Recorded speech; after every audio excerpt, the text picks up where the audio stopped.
Now before we begin this exercise मैं आपसे एक बात पहले क्लियर कर देना चाहता हूँ। इस एक्सरसाइज में जो भी क्वेश्चंस आने वाले हैं ना, वो काफ़ी कंसेप्चुअल क्वेश्चंस हैं। ये क्वेश्चंस टेस्ट करेंगे कि आपने इस चैप्टर को कितना समझा है और कितना बेसिकली डीप में आपने समझा है। तो इनिशियली ऐसा हो सकता है कि जब हम लोग ये क्वेश्चंस कर रहे हैं तो आपको वो बात समझ में नहीं आ रही है, बट प्लीज़ उससे डिमोटिवेट मत हो जाना। जब हम लोग वही क्वेश्चन को या उस उन्हीं क्वेश्चंस में जो सीखी हुई चीज़ है, उस चीज़ को जब 1-2 बार और करके देखेंगे, उसको थोड़ा और डीप में समझते जाएँगे, तो धीरे-धीरे करके वो चीज़ें क्लियर होती जाएँगी। तो प्लीज़ खुद से प्रॉमिस करना कि कुछ भी हो जाए, आप ये लेक्चर एंड तक देखोगे, इसमें सीखी हुई बातों को आप समझने की कोशिश करोगे, आप इस लेक्चर को टाइम दोगे, और मैं प्रॉमिस करता हूँ कि अगर आपने इस एक्सरसाइज में आने वाले हर क्वेश्चन को अगर ढंग से समझ लिया, इस चैप्टर से आने वाला कोई भी क्वेश्चन आप बहुत ईज़िली अटेम्प्ट कर पाओगे, ठीक है? बिकॉज़ ये क्वेश्चन्स बेसिकली आपका इतना ज़्यादा लॉजिक बिल्ड कर लेंगे कि आपको प्रॉपर्ली सिखा के जाएँगे कि सेट्स होते क्या हैं और कैसे उनमें प्रॉपर्टीज़ अप्लाई होती हैं। तो एक बार ये लेक्चर पूरा देखने के बाद प्लीज़ थोड़ा प्रैक्टिस कर लेना, एंड मेक श्योर करना कि आप इस लेक्चर को इसकी ओरिजिनल स्पीड पे आराम से देखते हैं, इसको आराम से समझने की कोशिश करते हैं। बिकॉज़ अगर ये एक बार ये समझ लिया, तो ये चैप्टर को रिवाइज़ करने की हार्डली कभी ज़रूरत पड़ेगी, ठीक है? दैट बीइंग सेड, चलो बिगिन करते हैं। मेरा पहला क्वेश्चन है, decide among the following sets which sets are subsets of one and another. इसमें मुझे कुछ सेट्स दिए गए हैं मुझे यहाँ पे ए सेट, बी सेट, सी सेट और डी सेट दिया गया है। मुझे पूछा गया है कि कौन सा सेट किसका सबसेट है, ठीक है? अब ये जो मेरा पहला वाला सेट है ए, ये मुझे सेट बिल्डर फॉर्म में दिया गया है। तो पहले मैं काम करता हूँ, मैं इसको रोस्टर फॉर्म में कन्वर्ट कर लेता हूँ, ठीक है? लेकिन उससे पहले इस सेट में दिया क्या गया है, इस सेट में वो एलिमेंट्स आने चाहिए जो रियल नंबर्स के सेट को बिलोंग करते हैं, और वो इस इक्वेशन को सेटिस्फाई करने भी चाहिए, ठीक है? मतलब वो एलिमेंट्स जो रियल नंबर्स में आते हैं और इसमें भी आने चाहिए, ठीक है? तो जो नंबर्स इसमें और इसमें दोनों में आएंगे, वो नंबर्स जो होंगे वो इस सेट में जाएंगे, ठीक है? तो पहले हम लोग देख लेते हैं कि कौन से नंबर्स हैं जो इस इक्वेशन को सेटिस्फाई करते हैं। अब मैं पहले क्या करता हूँ, मैं पहले इस इक्वेशन को सॉल्व कर लेता हूँ, ठीक है? जब इस इक्वेशन को मैंने सॉल्व कर लिया, तो मुझे नंबर्स मिले x इज इक्वल्स टू 2 और x इज इक्वल्स टू 6, ठीक है? तो मेरे ए सेट में कौन से नंबर्स आएंगे? अगेन वो नंबर्स आने चाहिए जो रियल नंबर्स में भी आ रहे हैं और यहाँ भी आ रहे हैं, ठीक है? तो रियल नंबर्स में तो बेसिकली सारे नंबर्स आ गए, ठीक है? रियल नंबर्स में तो सारे नंबर्स आ गए, रैशनल, इरेशनल, नेचुरल नंबर सब आ गए। लेकिन मुझे सिर्फ वो नंबर्स चाहिए जो रियल नंबर्स में और इसमें भी आ रहे हैं, इसमें भी आ रहे हैं, ठीक है? सिर्फ वही नंबर्स चाहिए। तो ये जो बेसिकली नंबर्स हैं, यही दो नंबर्स हैं जो इस कंडीशन को, दोनों कंडीशंस को सेटिस्फाई कर रहे हैं। तो मेरे ए सेट में सिर्फ यही दो नंबर्स जाएंगे, 2 और 6 जाएगा, ठीक है? समझा इतना? तो ए सेट का तो मैंने बना लिया। अब बी सेट में मुझे ये नंबर्स दिए गए हैं, ये गिवन है, इसमें कुछ भी नहीं किया है मैंने, सिर्फ मैंने उठा के क्वेश्चन से वापस लिखा है। सी सेट में मुझे ये सेट यहाँ पे दिया गया है, अगेन कुछ भी मैंने बनाया नहीं है, क्वेश्चन में दिया गया है। और डी, ये क्वेश्चन में मुझे दिया गया है सेट, ठीक है? अब सिर्फ मुझे बताना है कि इसके बेसिस पे कौन किसका सबसेट है, ठीक है? पहले तो मैं कंपेयर करता हूँ ए और बी को, ठीक है? ए में जो भी एलिमेंट्स आ रहे हैं वो सारे बी में आ रहे हैं, तो मैं क्या बोल सकता हूँ कि A is a subset of B, ठीक है? अब मैं कंपेयर करता हूँ ए और सी को। ए में जो नंबर्स आ रहे हैं 2 और 6 वो सी में भी आ रहे हैं, तो मैं क्या बोल सकता हूँ कि A is a subset of C. Next, मैं ए को अगर डी से कंपेयर करने जाऊँ तो ऑब्वियसली ए के सारे एलिमेंट्स डी में नहीं आ रहे, तो उसके बारे में मैं कुछ नहीं बोलूँगा, मुझे सिर्फ इतना बताना है कौन किसका सबसेट है। देन नेक्स्ट मैं कंपेयर करता हूँ बी और सी को। बी में जो भी नंबर्स आ रहे हैं वो सी में भी मुझे दिखाई दे रहे हैं, तो मैं क्या बोल सकता हूँ, B is a subset of C, ठीक है? नेक्स्ट मैं डी और ए को कंपेयर करता हूँ। डी में जो भी एलिमेंट्स आ रहे हैं वो ए में भी आ रहे हैं, यहाँ पे सॉरी ए में भी आ रहे हैं, तो मैं क्या बोल सकता हूँ, D is a subset of A. Next मैं डी और बी को कंपेयर करता हूँ। डी में जो भी नंबर्स आ रहे हैं वो बी में भी आ रहे हैं, तो मैं क्या बोल सकता हूँ, D is a subset of B. Next मैं डी और सी को कंपेयर करता हूँ। डी में जो नंबर आ रहे हैं वो सी में भी मुझे दिखाई दे रहे हैं, तो मैं क्या बोल सकता हूँ, D is a subset of C, ठीक है? समझा इतना? इसमें कुछ भी नहीं करना था, इसमें हमें सिर्फ क्या करना था, ए सेट को हम लोग को रोस्टर फॉर्म में लिखना था। उसके बाद ये बहुत ही बेसिक, बहुत ही ईजी क्वेश्चन है जो हम लोगों ने यहाँ पे किया, सिर्फ आपको बताना है कौन किसका सबसेट है, ठीक है? समझा इतना? करें नेक्स्ट क्वेश्चन। चलो, अब नेक्स्ट में बेसिकली मुझे ट्रू फॉल्स स्टेटमेंट्स पूछे। मुझे दो कंडीशंस यहाँ पे दी गई, हर क्वेश्चन में आपको बेसिकली दो कंडीशंस दिए गए हैं कि अगर ये कंडीशन है और ये कंडीशन है तो इस कंडीशन के बारे में मैं क्या बोल सकता हूँ, क्या ये कंडीशन ट्रू रहेगी या फॉल्स रहेगी, ठीक है? इतना समझो, दो कंडीशन मुझे दिए गए हैं। ये बेसिकली हर जो क्वेश्चन है, क्वेश्चन नंबर 2 में जो भी क्वेश्चन है उसमें सब में यही फॉर्मेट है। ये दो कंडीशन आपको दी जाएंगी और आपको थर्ड कंडीशन के बारे में पूछा जाएगा कि इन दोनों कंडीशन के बेसिस पे ये थर्ड कंडीशन ट्रू है या फिर फॉल्स है, ठीक है? अब पहला देखते हैं। पहले क्वेश्चन मुझे बोला है, if x belongs to a and a belongs to b then x belongs to b, ठीक है? सबसे पहले एक बात क्लियर कर लेते हैं, यहाँ पे जो x है ना this refers to any element from A. ठीक है, यहाँ पे लेटर एक्स की बात नहीं की जा रही है। जब भी हम लोग ऐसे लिखते हैं ना एक्स बिलोंग्स टू ए, तो उसका मतलब होता है कि आप ए सेट का कोई भी एलिमेंट ले लो। समझा इतना?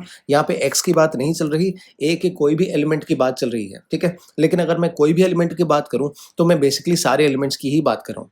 ठीक है, मतलब ए में जो भी एलिमेंट्स आ रहे हैं मैं उन सब की बात कर रहा हूँ। बट उसको हम लोग दिखाते कैसे हैं? उसको दिखाते हम लोग ऐसे हैं। ठीक है, कि एक्स कोई एक ऐसा एलिमेंट है जो ए को बिलोंग करता है। ठीक है, now x can refer to one single element, but in general it refers to all the elements. इतना ध्यान में रखना। ठीक है, अब मुझे बोला है कि अगर कुछ जो एलिमेंट्स ए में आ रहे हैं, ठीक है, यहाँ पे इसका मतलब क्या है कि जो एलिमेंट्स ए में आ रहे हैं एंड ए जो है वो सेट खुद बी का एक एलिमेंट है। अगेन इस बात का मतलब याद रखना, यहाँ पे ए सबसेट बी नहीं दिया हुआ, यहाँ पे ए बिलोंग्स टू बी दिया हुआ है। मतलब ए का जो सेट है वो सेट पूरा का पूरा बी का क्या है, वो पूरा का पूरा बी का एक एलिमेंट है। ठीक है, तो इस बात के बारे में क्या बोल सकता हूँ कि मतलब जो एलिमेंट्स ए में आ रहे हैं क्या वो एलिमेंट्स बी में आएंगे। ठीक है, एक्स किसको रेफर करता है? X refers to elements of A. ठीक है, एलिमेंट्स ऑफ ए। अब अगर मान लो कि मैंने एक ए कोई सेट ले लिया जिसमें मैंने यही एलिमेंट ले लिया, एक्स आप कुछ भी ले सकते हो, आप 1 2 3 ले सकते हो, आप ABC ले सकते हो, आप मैंगो एप्पल बनाना ले सकते हो, कुछ भी ले सकते हो। ठीक है, मैंने इन जनरल सिर्फ समझने के लिए मैंने क्या किया है, ए में ये एक्स ले लिया है। ठीक है, अब मुझे बोला है कि एक्स बिलोंग्स टू ए, तो मैंने लिखा है एक्स यहाँ पे बिलोंग्स टू ए। ठीक है, ये स्टेटमेंट मैंने ये कंडीशन दिखा दी। नेक्स्ट मुझे बोला है कि ए बिलोंग्स टू बी। ठीक है, मतलब ए जो भी सेट है, ये जो भी सेट है ये बी का एक एलिमेंट है, बी का एलिमेंट है। ठीक है, अगेन याद रखना प्लीज, ये इसका मतलब क्या होता है, this is not a subset B, this is A belongs to B. मतलब ए का जो सेट है वो पूरा ही क्या है, वो बी का एक एलिमेंट है। ठीक है, तो मैंने वो कंडीशन यहाँ पे दिखा दी कि ए बिलोंग्स टू बी। देन मुझसे पूछा है कि अगर ये दो कंडीशंस हैं तो इसके बारे में हम लोग क्या बोल सकते हैं, ट्रू या फिर फॉल्स। अब देखो ए में क्या आ रहा है, ए में ये एलिमेंट आ रहा है एक्स। क्या ये एलिमेंट आपको बी में दिखाई दे रहा है क्या?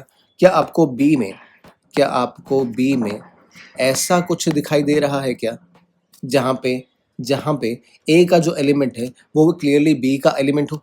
ठीक है, वो तो नहीं दिखाई दे रहा ना। पर आप बोलोगे कि सर ये जो क्या है बेटा, ये एलिमेंट अलग है, दिस, ये चीज और ये चीज, ये दो अलग चीजें हैं। समझा, ये दो अलग चीजें हैं। मुझसे पूछा है क्या बी में आपको ये चीज दिखाई दे रही है क्या? मुझे ये चीज दिखाई नहीं दे रही। ये चीज दिखाई दे रही है उसके बारे में तो पूछा ही नहीं है मुझे, इसके बारे में मुझे पूछा ही नहीं, मुझे सिर्फ इसके बारे में पूछा है। क्या मुझे ये चीज दिखाई दे रही है क्या? ये चीज तो मुझे क्लियरली क्या है, नहीं दिखाई दे रही। ठीक है, तो इस स्टेटमेंट के बारे में क्या बोल सकता हूँ कि ये स्टेटमेंट क्या होगा, फॉल्स होगा। समझा इतना? बढ़े आगे, चलो नेक्स्ट स्टेटमेंट देखते हैं। नेक्स्ट में मुझे बोला है if A subset B, if A subset B and B belongs to C. ठीक है, मतलब बी का जो सेट है वो पूरा ही क्या है, वो सी का एक एलिमेंट है। तो क्या मैं ऐसे बोल सकता हूँ क्या कि ए जो है वो भी सी का एक एलिमेंट होगा? ठीक है, अब मान लो कि मैंने यहाँ पे एक सेट ले लिया ए जिसके अंदर मैंने ये रख दिया नंबर 1। ठीक है, देन मैंने सेट ले लिया बी जिसके अंदर मैंने रख दिए ये दो नंबर्स 1 एंड 2। ठीक है, तो पहले तो मुझे ये कंडीशन दिखानी है, ए सबसेट ऑफ बी। ठीक है, तो मैंने यहाँ पे दिखा दिया ए सबसेट बी, इसके थ्रू मैंने क्या दिखा दिया, ए सबसेट बी। देन मुझे बोला है कि बी जो है वो सी का एक एलिमेंट होना चाहिए। ठीक है, तो मतलब मुझे एक ऐसा सेट लेना है जिसमें ये पूरा ही क्या होना चाहिए, जिसमें ये पूरा ही एक एलिमेंट होना चाहिए। ठीक है, तो मैंने क्या कर दिया, सी के अंदर ये जो पूरी चीज़ है, ये जो पूरी चीज़ है ये मैंने सी के अंदर एलिमेंट फॉर्म में रख दी मैंने। ठीक है, तो उसके थ्रू मैंने क्या दिखा दिया कि बी बिलोंग्स टू सी, उसके थ्रू मैंने ये दिखा दिया। ठीक है, अब मुझसे पूछा है क्या ए जो है, क्या ए में जो भी आ रहा है, ए में जो भी आ रहा है क्या वो as an element, as an element क्या ये चीज़ आपको सी के अंदर दिखाई दे रही है क्या? क्या आपको सी के अंदर ये चीज़ दिखाई दे रही है क्या? एक सॉरी, क्या आपको सी के अंदर ये चीज दिखाई दे रही है क्या? ये चीज मेरे सी के अंदर दिखाई दे रही है क्या? ये तो मुझे दिखाई नहीं दे रही। समझा, तो मैं इस स्टेटमेंट के बारे में क्या बोल सकता हूँ, ये जो स्टेटमेंट है ए बिलोंग्स टू सी। ठीक है, इस स्टेटमेंट के बारे में क्या बोल सकता हूँ कि ये तो क्लियरली क्या है, फॉल्स है, क्योंकि हमें क्लियरली यहाँ पे क्या दिख रहा है कि ए डज नॉट बिलोंग टू सी। अगर आपको अभी तक ये सेट और एलिमेंट के बीच का डिफरेंस नहीं समझा है तो प्लीज़ मेरे जो पहले वाले वीडियोस हैं सेट्स के वो एक बार देख लो, वो एक बार बहुत ही ज़्यादा अच्छे से क्लियर कर लो कि सेट और एलिमेंट के बीच में डिफरेंस क्या होता है। वहाँ पे मैंने एकदम डिटेल में समझाया है, अगर आपने वो नहीं देखा है तो प्लीज़ वो देख लो। नहीं समझा है वहाँ पे, या अगर आपने वो वीडियो नहीं देखा है तो ये समझने में थोड़ी डिफिकल्टी आएगी। ठीक है, तो please make sure that you understood that before continuing this. अब नेक्स्ट करते हैं।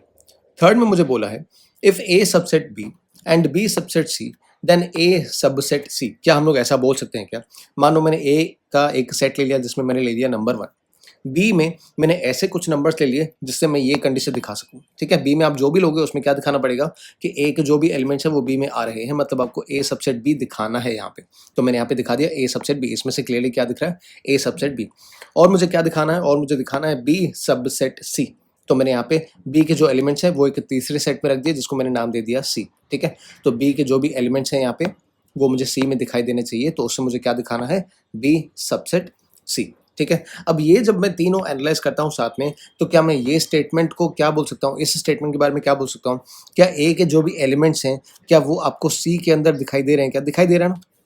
दिखाई दे रहा है ना एलिमेंट्स? ठीक है, तो अगर ए सबसेट बी और बी सबसेट सी, तो क्या ए सबसेट सी होगा? क्या होगा ना? क्लियरली हमें दिखाई दे रहा है ना, क्लियरली क्या दिखाई दे रहा है? ए सबसेट सी। ठीक है, तो इस स्टेटमेंट के बारे में मैं क्या बोल सकता हूँ कि ये स्टेटमेंट क्या है? ट्रू है। समझा था ना?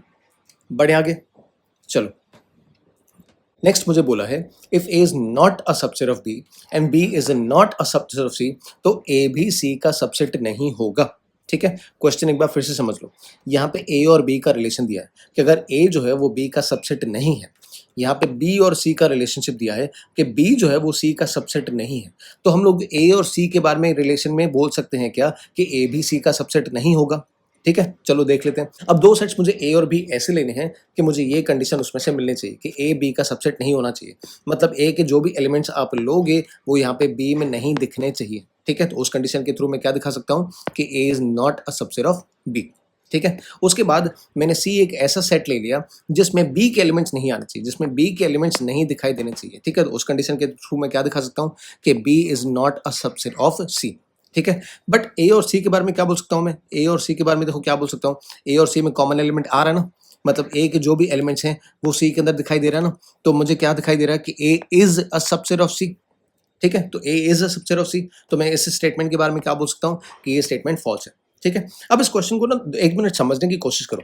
वो मुझे क्वेश्चन क्या पूछ रहा है कि अगर ये कंडीशन होंगी तो क्या ये कंडीशन हमेशा होगी? क्या क्या जब भी आपको ऐसा कुछ कंडीशन देखने को मिलेगा तो क्या हमेशा आपको ऐसा कंडीशन देखने को मिलेगा क्या? तो आपको क्या करना है ना, आपको उसका एक काउंटर एग्जांपल देना है। आपको कोई एक ऐसा केस उठाना है जिसमें ये दिखाना है कि भले भाई ये दो कंडीशन हो सकती हैं लेकिन जरूरी नहीं कि ये हमेशा हो। ठीक है, क्या ये चीज कभी हो सकती है? क्या क्या ये चीज कभी हो सकती है? क्या हो सकती है ना? हो सकती है ना? मान लो अगर मैं इसमें ए में मैं ये ले लेता 4। ठीक है, तो मैं क्या बोल सकता था? क्या मैं बोल सकता था कि A is subset of C? नहीं, तो मुझे क्या बोलना पड़ता है? A is not a subset of C. बराबर। ठीक है, लेकिन मुझे क्या पूछा है कि ये चीज हमेशा हो सकती है? क्या हमेशा नहीं हो सकती। ठीक है, क्योंकि क्लियरली मुझे यहाँ पे दिख रहा है कि कुछ केसेस ऐसे भी हो सकते हैं, कुछ केसेस ऐसे भी हो सकते हैं जिसमें ये दो कंडीशन तो आपको ट्रू मिल जाएगी लेकिन ये कंडीशन आपको देखने को नहीं मिलेगी। ठीक है, अगेन ये स्टेटमेंट मुझे हमेशा की बात कर रहा है। क्या हमेशा ऐसा होगा? क्या तो मुझे सिर्फ एक ऐसा एग्जाम्पल दिखाना है जिसमें मैं इसको फॉल्स प्रूव कर सकूं। ठीक है, अगर वो कंडीशन हमेशा होगी ना, अगर जो आपको यहाँ पे कंडीशन दी है, फॉर एग्जांपल कोई क्वेश्चन उठा लो जिसमें ये कंडीशन आपको दी है और एक कंडीशन के बारे में पूछा, अगर ये कंडीशन हमेशा ट्रू होगी ना तो आप चाहे कोई भी एग्जाम्पल ले लो आपको ये कंडीशन हमेशा ट्रू मिलेगी ही मिलेगी। कोई भी एग्जाम्पल लो जिसमें कुछ कॉमन है या जिसमें कुछ कॉमन नहीं है, आपको वो कंडीशन हमेशा मिलेगी ही मिलेगी। ठीक है, बट अगर वो कंडीशन हमेशा ट्रू नहीं है, अगर वो कंडीशन किन केसेस में फॉल्स हो सकती है, तो आपको उन एग्जांपल्स के बारे में पहले सोचना है और आपको देखना है कि क्या हम इस स्टेटमेंट को फॉल्स प्रूव कर सकते हैं क्या। और क्लियरली इन सेट के एग्जांपल्स के थ्रू मैं क्या दिखा सकता हूं कि इस एग्जांपल में तो देखो मुझे क्या दिख रहा है कि इस एग्जांपल में ये बात मुझे फॉल्स दिख रही है। ठीक है, तो ये स्टेटमेंट के बारे में मैं क्या बोल सकता हूँ कि ये स्टेटमेंट हमेशा ट्रू नहीं होगी। There is a case, there is an example जहां पे मैं इसको फॉल्स प्रूव कर सकता हूँ। ठीक है, तो बेसिकली मैं इस पूरे के बारे में क्या बोल सकता हूँ, ये पूरा स्टेटमेंट क्या है? फॉल्स है। फॉल्स क्यों है? क्योंकि ये बात हमेशा ट्रू नहीं होगी। ठीक है, समझा है ना? पक्का? बढ़े आगे, चलो नेक्स्ट मुझे बोला है इफ एक्स बिलोंग्स टू ए। ठीक है, मतलब ए के सारे एलिमेंट्स की बात कर रहे हैं हम लोग यहाँ पे। ठीक है, अगेन इस बात का बहुत ही खास ध्यान रखना। इस बात का मतलब क्या हुआ कि एक कोई भी पर्टिकुलर एलिमेंट आप ए का उठा लो। ठीक है, अब कौन सा पर्टिकुलर एलिमेंट उठा रहे हैं हम लोग? पहला वाला उठा रहे हैं, सेकंड वाला उठा रहे हैं, थर्ड वाला उठा रहे हैं, फोर्थ वाला उठा रहे हैं, हमें पता नहीं है। ठीक है, तो हम लोग उसको लिखते भले ऐसे ही है, लिखते हम लोग ऐसे ही है कि एक्स क्या है? ए का कोई एक पर्टिकुलर एलिमेंट है। ठीक है, लेकिन अगर आप उसका मतलब समझने जाओ तो उसका मतलब क्या होता है कि मैं पहला वाला भी उठा सकता हूँ, मैं सेकंड वाला एलिमेंट भी उठा सकता हूँ, मैं थर्ड वाला भी उठा सकता हूँ, मैं फोर्थ वाला एलिमेंट भी उठा सकता हूँ। तो इन जनरल मैं ए के सारे एलिमेंट्स की बात कर रहा हूँ, ये उसका मतलब है, ठीक है। इसका मतलब क्या हुआ कि मैं ए के सारे एलिमेंट्स की बात कर रहा हूँ, ठीक है। तो मुझे क्वेश्चन यहाँ पे क्या बोल रहा है, मुझे क्वेश्चन यहाँ पे बोल रहा है कि x बिलोंग्स टू ए, मतलब ए के सारे एलिमेंट्स को आप कंसीडर करो, ठीक है। आप पहले वाले को कर लो चलेगा, आप दूसरे वाले को करो चलेगा, आप तीसरे वाले को करो चलेगा, बट इन जनरल मैं सारे एलिमेंट्स की बात कर रहा हूँ कि ए के सारे एलिमेंट्स को कंसीडर करो, ठीक है। देन मुझे दिया गया है बी एक ऐसा सेट है, बी एक ऐसा सेट है जिसको अगर मैंने ए से कंपेयर किया तो मैं ये देख सकता हूँ कि A is not a subset of B, ठीक है। तो मैंने यहाँ पे एक एग्जांपल लिया है, यहाँ पे ए में मैंने लिए हैं नंबर्स 2 1 एंड 2 और बी में मैंने नंबर्स लिए हैं 2 एंड 3, ठीक है। अब बिफोर वी प्रोसीड एक बात को बहुत ध्यान से समझ लो, ए नॉट सबसेट ऑफ बी का मतलब क्या है। अब मैंने आपको एक्सरसाइज के शुरू में ही बोला था कि इस एक्सरसाइज में जो क्वेश्चन है वो बहुत ही ज़्यादा कंसेप्चुअल होंगे, वो बहुत ही ज़्यादा डीप होते जाएंगे, बहुत ही ज़्यादा लॉजिकल होते जाएंगे, ठीक है। तो ए सबसेट ऑफ बी का पहले एक बार मतलब समझ लेते हैं क्या। सबसेट का मतलब क्या होता है कि सारे ही एलिमेंट्स ए के बी के अंदर हैं, ठीक है। मतलब ए के सारे ही एलिमेंट्स अगर बी के अंदर होते तो मैं क्या बोल सकता कि A is a subset of B, ठीक है। लेकिन अगर ए का एक भी एलिमेंट ऐसा है जो उसके अंदर नहीं आ रहा तो मैं क्या बोल सकता हूँ, A is not a subset of B, ठीक है। तो ए के बाकी एलिमेंट्स अगर बी में हुए तो यहाँ पे समझो होता 2 3 4 5 कुछ भी, अगर ये बाकी एलिमेंट्स सारे बी में होते तो क्या, तो भी मैं क्या बोलूंगा कि A is not a subset of B, ठीक है। क्योंकि इसका मतलब क्या हुआ कि अगर आपको एक भी एलिमेंट ए का ऐसा दिखता है जो बी के अंदर नहीं आ रहा तो मैं बोलूंगा A is not a subset of B. समझा इतना? बढ़िया आगे। अब देखो मुझे बोला है कि अगर ये कंडीशन है ए के, मैं कुछ एलिमेंट्स ले लेता हूँ एंड मैं दिखा देता हूँ कि A is not a subset of B, तो इस स्टेटमेंट के बारे में क्या बोल सकता हूँ, ठीक है। अब मैंने यहाँ पे ए का ले लिया एग्जाम्पल 1, 2। नेक्स्ट बी में मैंने ले लिया 2, 3, जिसके थ्रू मैंने क्लियरली क्या दिखाया, A is not a subset of B, ठीक है। तो क्या एक भी एलिमेंट है क्या ऐसा जो बी के अंदर नहीं दिखाई दे रहा, दिखाई दे रहा ना बेटा, ये क्या, ये जो एलिमेंट है क्या वो बी के अंदर दिखाई दे रहा है, क्या बी के अंदर दिखाई दे रहा है, क्या नहीं दिखाई दे रहा ना, ठीक है। इस स्टेटमेंट का बेटा मतलब क्या है, इस स्टेटमेंट का मतलब है कि ए में जो भी एलिमेंट्स आ रहे हैं, इस स्टेटमेंट का मतलब है ए में जो भी एलिमेंट्स आ रहे हैं, ठीक है। इस स्टेटमेंट का मतलब क्या है, A is not a subset of B, ठीक है। A is not a subset of B. तो क्या ए के जो भी एलिमेंट्स हैं वो आपको बी में दिखाई देंगे क्या, अगर ए बी का भाई सबसेट नहीं है तो क्या ए में जो भी एलिमेंट्स आ रहे हैं क्या वो बी में दिखाई देंगे क्या, अरे नहीं दिखाई देंगे ना। वही तो बेटा सबसेट का मतलब है ना, सबसेट का मतलब ही क्या है कि ए के जो भी एलिमेंट्स हैं वो आपको बी में दिखाई देंगे, तो उसके हिसाब से मैं क्या बोल पाऊंगा कि A is a subset of B, ठीक है। लेकिन अगर मुझे क्लियरली बोला है कि भाई ए जो है बी का सबसेट नहीं है, मतलब there is at least one element of A, मतलब ए का एटलीस्ट एक ऐसा एलिमेंट है जो बी के अंदर दिखाई नहीं देगा, ठीक है। तो ए के जो भी सारे एलिमेंट्स हैं सारे के सारे मुझे बी के अंदर दिखाई देंगे क्या, भाई सारे के सारे नहीं दिखाई देंगे ना, क्लियरली बोला तो है मुझे A is not a subset of B. इसीलिए मुझे क्या करना पड़ा, इसीलिए मुझे इस चीज का मतलब पहले थोड़ा डीप में समझना पड़ा कि इसका मतलब क्या होता है कि एटलीस्ट एक एलिमेंट ए का ऐसा होना चाहिए जो बी के अंदर नहीं दिखाई देना चाहिए, ठीक है। तो अगर मैं बोलता हूं A is not a subset of B तो क्लियरली उसी पॉइंट से मुझे क्या पता चल जाता है कि ए के जो भी एलिमेंट्स हैं वो मुझे बी के अंदर सारे के सारे नहीं दिखाई देंगे। तो इस स्टेटमेंट के बारे में क्या बोल सकता हूं कि भाई ये स्टेटमेंट क्या है, ये स्टेटमेंट तो क्लियरली क्या है, फॉल्स है। ये स्टेटमेंट क्लियरली क्या है, फॉल्स। समझा इतना, समझा इतना, ठीक है। और एक चीज ये समझ लो, x belongs to a and x belongs to b means every element which belongs to a must belong to b, ठीक है। इस स्टेटमेंट का मतलब क्या है, अगर मैं ऐसा स्टेटमेंट आपके सामने रख देता हूँ, ठीक है, ऐसा स्टेटमेंट मैंने आपके सामने रख दिया तो इसका मतलब क्या कि a के जो भी एलिमेंट्स हैं वो एलिमेंट्स b में भी आ रहे हैं, ठीक है। वंस अगेन इसका मतलब क्या कि a के जो भी एलिमेंट्स हैं वो b के अंदर भी आ रहे हैं, ठीक है। Means every element which belongs to A must belong to B, ठीक है। Which just cannot be possible if A is not a subset of B. अगर ए बी का सबसेट नहीं है तो ये स्टेटमेंट पॉसिबल होगा ही नहीं, ठीक है। मतलब ये वाला स्टेटमेंट, मतलब एक्स ए को भी बिलोंग कर रहा है और एक्स बी को भी बिलोंग कर रहा है, ये पॉसिबल होगा ही नहीं if A is not a subset of B. ठीक है? सर आप इतनी छोटी-छोटी बात पे इतना टाइम लगा रहे हो, बेटा समझना बहुत ज़रूरी है। इन चीज़ों को 1 बार, 2 बार, 3 बार, 4 बार, 5 बार समझना बहुत ज़रूरी है बिकॉज़ ये चीज़ आपको सिर्फ़ इस क्वेश्चन में नहीं दिखाई देगी, ये एक चीज़ आपको आगे चल के और क्वेश्चन्स में भी दिखाई देगी। तो जितना डीपली, जितना अच्छे से आप इस चीज़ को यहाँ पे समझोगे, उतना ही अच्छे से आप बाकी क्वेश्चन्स आगे के सॉल्व कर पाओगे क्योंकि बाकी जब ये चीज़ें रिपीट होंगी ना, बाकी जब ये रिपीट होंगी, तो वहाँ पे बैठ के मैं आपको बार-बार, बार-बार वही चीज़ नहीं समझाने वाला। तो जब भी नई कोई चीज़ इंट्रोड्यूस होती है ना, जब भी ऐसा कुछ हम लोग नया देखते हैं, जैसे हमने यहाँ पे देखा कि इसका मतलब क्या है, तो वो चीज़ को मैं कोशिश करता हूँ जितना डीप में समझा सकूँ, उतना जितना रिपीट कर सकूँ, जितना आपके दिमाग में बिठा सकूँ, उतना बेटर क्योंकि इसके बेसिस पे जब वो नेक्स्ट क्वेश्चन आए ना, तो वो नेक्स्ट क्वेश्चन में आपके दिमाग में ऑलरेडी बैठा हुआ होना चाहिए कि अरे हाँ, ये चीज़ तो हम लोग को आती है, ये चीज़ तो हम लोग को समझी है। तो अगर प्लीज़ थोड़ा आपको लग रहा है कि लेक्चर इसकी वजह से लंबा जा रहा है, तो please bear with me because उस चीज़ को उतना टाइम देना ज़रूरी है, नहीं तो मैं आपका यहाँ पे टाइम वेस्ट करने नहीं बैठा। ठीक है? बढ़िए आगे। लास्ट क्वेश्चन देखें, इस क्वेश्चन का मतलब क्वेश्चन नंबर 2 का लास्ट क्वेश्चन देखते हैं। नेक्स्ट में मुझे बोला है if A is a subset of B and एक ऐसा एलिमेंट है जो बी को बिलोंग नहीं करता, तो वो एलिमेंट ए को भी बिलोंग नहीं करेगा। ठीक है, धीरे धीरे इसको क्वेश्चन को अनपैक करते हैं, धीरे धीरे इस स्टेटमेंट को इस स्टेटमेंट को अलग से देखने की कोशिश करते हैं क्या मतलब है। ठीक है, आई नो पहली बार जब आप ये क्वेश्चन देखोगे तो आपके दिमाग से थोड़ा ऊपर से जाएगा, तो मैंने आपको ये पहले भी बोला है, कभी भी ऐसा कोई क्वेश्चन आता है तो आपको ये नहीं बोला गया कहीं भी कि आप पूरे क्वेश्चन को एक साथ समझो। आप हर एक स्टेटमेंट को निकालो, हर एक स्टेटमेंट को अनपैक करो, देन पूरे क्वेश्चन को एक साथ कनेक्ट करके उसकी मीनिंग बनाने की कोशिश करो, जैसे हम लोगों ने यहाँ पे किया। ठीक है, अब पहले A is a subset of B. ठीक है, इसका मतलब क्या, every element of A is in B. बराबर, इतना तो हमने अभी तक क्लियर कर लिया है। Next, x does not belong to B. ठीक है, इसका मतलब क्या हुआ कि एक्स इज एन एलिमेंट जो बी में नहीं आ रहा।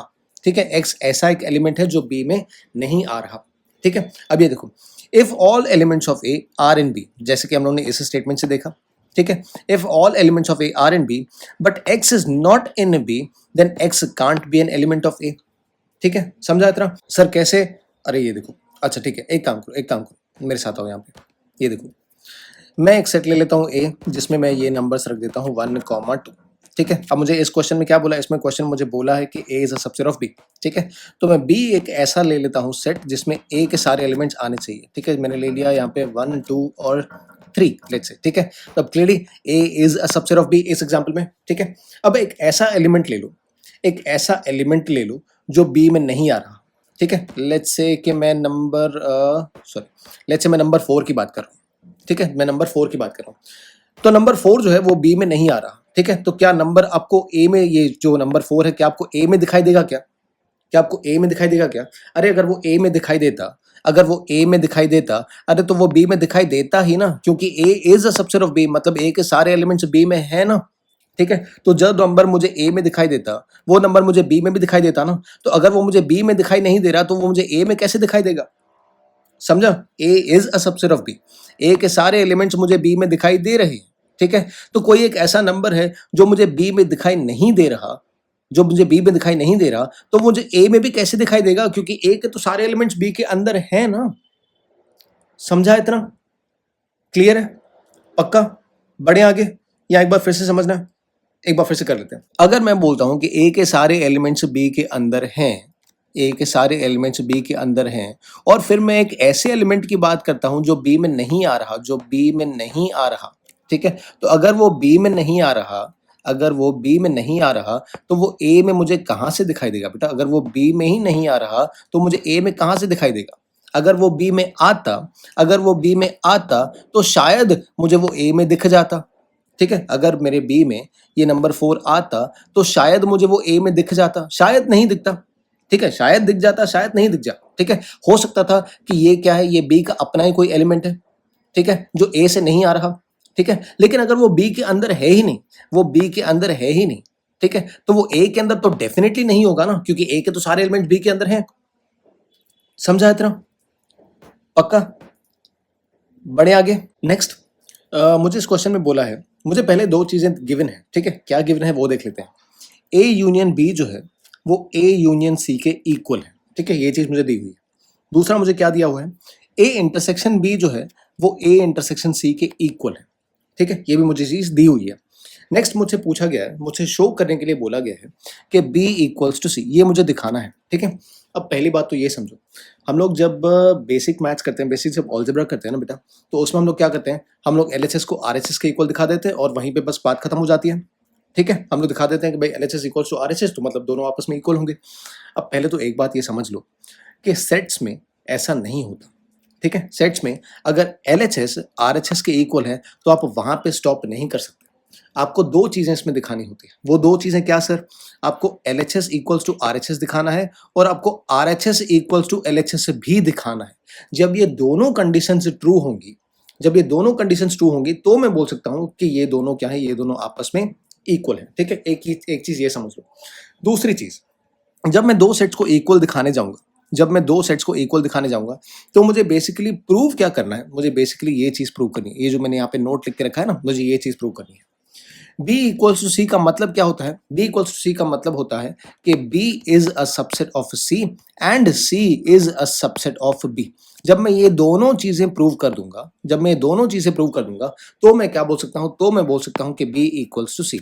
ठीक है, तो इसमें मुझे प्रूफ क्या करना है? मुझे दो चीजें प्रूव करनी है कि B is a subset of C and C is a subset of B। ठीक है, ध्यान देना, मुझे ये दो चीजें यहाँ पे प्रूव करनी है। तो सबसे पहले हम लोग बी में जो एलिमेंट्स आ रहे हैं, बी में जो एलिमेंट्स आ रहे हैं उसकी बात कर लेते हैं। ठीक है, हम लोग को दिखाना क्या है? हम लोग को दिखाना है B is a subset of C. ठीक है, पहले हम लोग को ये चीज दिखानी है। तो बी के जो भी एलिमेंट्स हैं उनकी एक बार बात कर लेते हैं। Let x be any element in B. ठीक है, हम लोग बी के एलिमेंट्स को कंसिडर कर रहे हैं। ये स्टेटमेंट बेसिकली बस ऐसे बोल रहा है कि बी के एलिमेंट्स को कंसिडर कर लो। ठीक है, कोई भी एक एलिमेंट की आप उठा के बात कर लो। तो उसके बारे में हम लोग क्या बोल सकते हैं? उसको मैथमेटिकली हम लोग ऐसे लिख सकते हैं कि एक्स बिलोंग्स टू बी। ठीक है, इतना समझा? अब नेक्स्ट, अब देखो, अगर x एक ऐसा एलिमेंट है जो b के अंदर आ रहा है, ठीक है, और अगर मैं b का यूनियन किसी और सेट के साथ कर दूं तो x उसमें भी तो आएगा ना। समझा सर? कैसे? पता नहीं सर क्या बोल के गए, समझा ही नहीं। अब देखो एक सेकंड, देखो, मान लो कि मेरे पास यहाँ पे दो सेट्स हैं a और b। ठीक है, हम लोग यहाँ पे b के एलिमेंट्स की बात करें, मतलब हम लोग इनकी बात कर रहे हैं, 3 और 4 की बात कर रहे हैं यहाँ पे।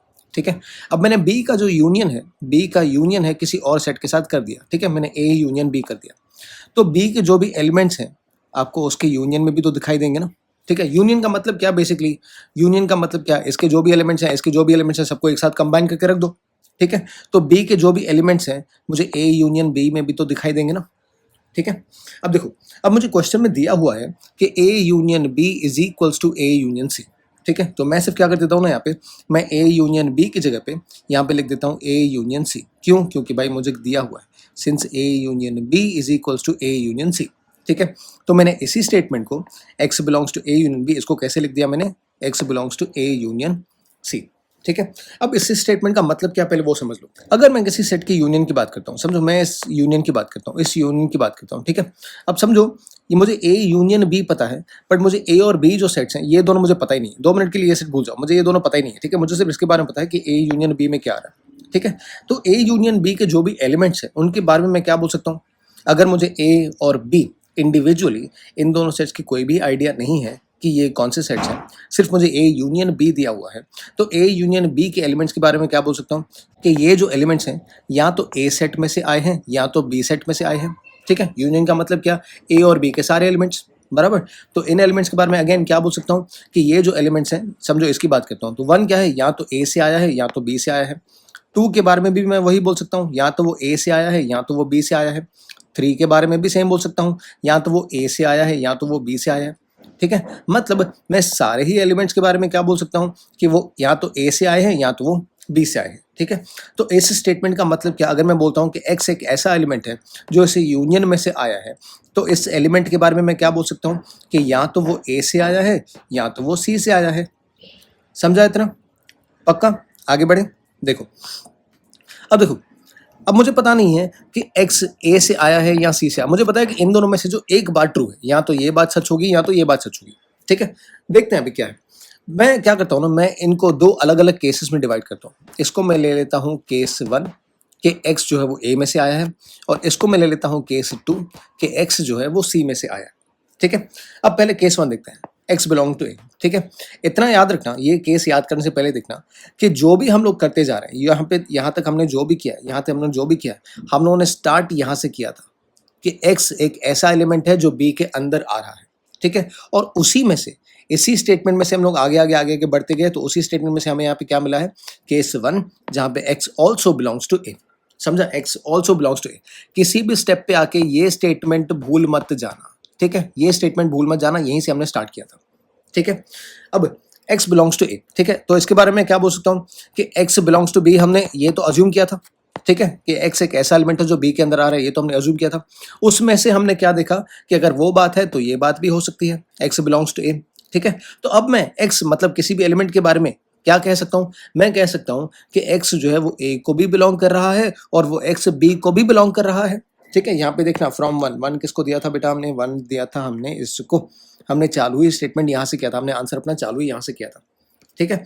तो मैं अभी एक्स के बारे में क्या बोल सकता हूँ कि एक्स ए को भी बिलोंग कर रहा है और वो एक्स बी को भी बिलोंग कर रहा है, बराबर? अब इसका मतलब क्या? इसका मतलब एक्स एक ऐसा एलिमेंट है जो ए में भी आ रहा है और जो बी में भी आ रहा है, ठीक है? तो अगर मैं ए इंटरसेक्शन बी करने गया तो उसका मतलब क्या होगा?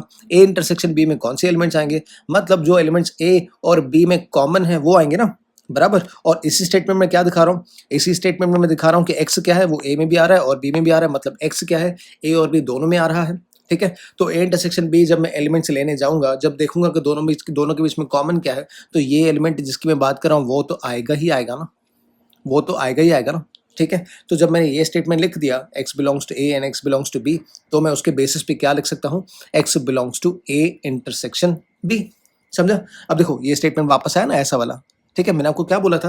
मैंने आपको पहले बोला था कि हम लोग उस चीज़ पे टाइम ले रहे हैं। देखो ये क्वेश्चन एक बार फिर से एक बार खाली देख लें। मैंने आपको बोला था ना कि ऐसा स्टेटमेंट आपको फिर से देखने को मिलेगा, तो इसीलिए हम लोग इस स्टेटमेंट पे थोड़ा टाइम लगा रहे हैं। अब ये स्टेटमेंट मैं आपको बाद में नहीं समझाऊंगा।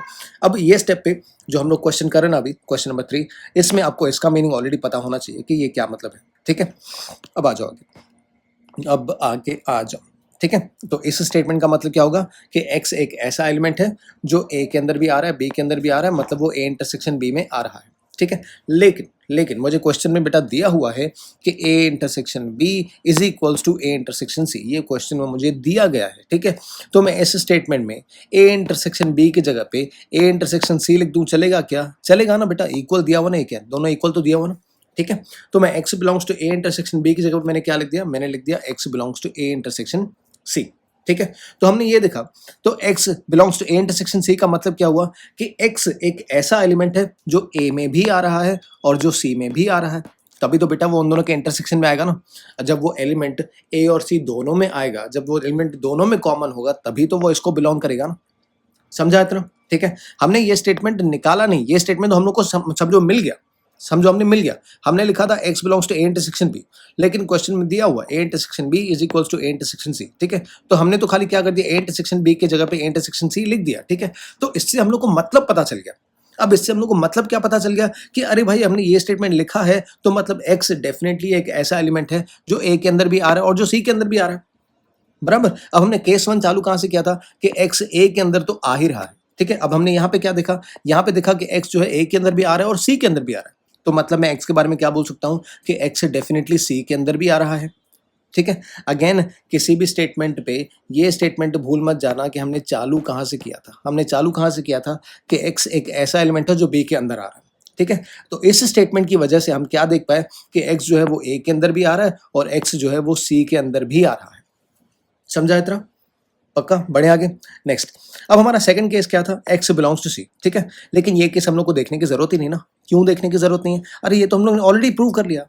हम लोग देखने जा रहे थे कि x बिलोंग्स टू c हो सकता है क्या, अगर वो है तो क्या होगा या कुछ भी, लेकिन ये तो ऑलरेडी आ गया, ये तो ऑलरेडी हमने प्रूव कर लिया, हमने बाय मिस्टेक नहीं, जब हमने ये देखा ना तो उसमें से डायरेक्टली हमने क्या ये प्रूव कर लिया, तो हमें ये केस अब अलग से देखने की जरूरत ही नहीं है, समझा? मतलब ये बात गारंटीड है कि x अगर एक ऐसा एलिमेंट है जो b के अंदर आ रहा है तो डेफिनेटली x एक ऐसा एलिमेंट है जो c के अंदर भी आ रहा है, ठीक है? जैसे हमने प्रूव किया, हमने स्टार्ट कहाँ से किया बेटा, हमने स्टार्ट किया कि x बिलोंग्स टू b, ठीक है? उसमें से हम लोग प्रूव करते गए, एट द एंड हम लोग कहाँ पहुंचे कि x वही एलिमेंट जो b के अंदर आ रहा है वो c के अंदर भी आ रहा है, ठीक है? तो मैं क्या बोल सकता हूँ कि x belongs to b and x belongs to c, समझा इतना? ठीक है? अब ये पार्ट हम लोगों ने अज्यूम किया था, ये पार्ट हम लोगों ने अज्यूम किया, ठीक है? तो उसकी वजह से ये पार्ट जो है वो हम लोग प्रूव कर पाए, ये हम लोग प्रूव कर पाए, ठीक है? अब ये स्टेटमेंट अगेन बार बार आएगा, ये स्टेटमेंट बार बार आएगा, इसका मीनिंग समझ लो।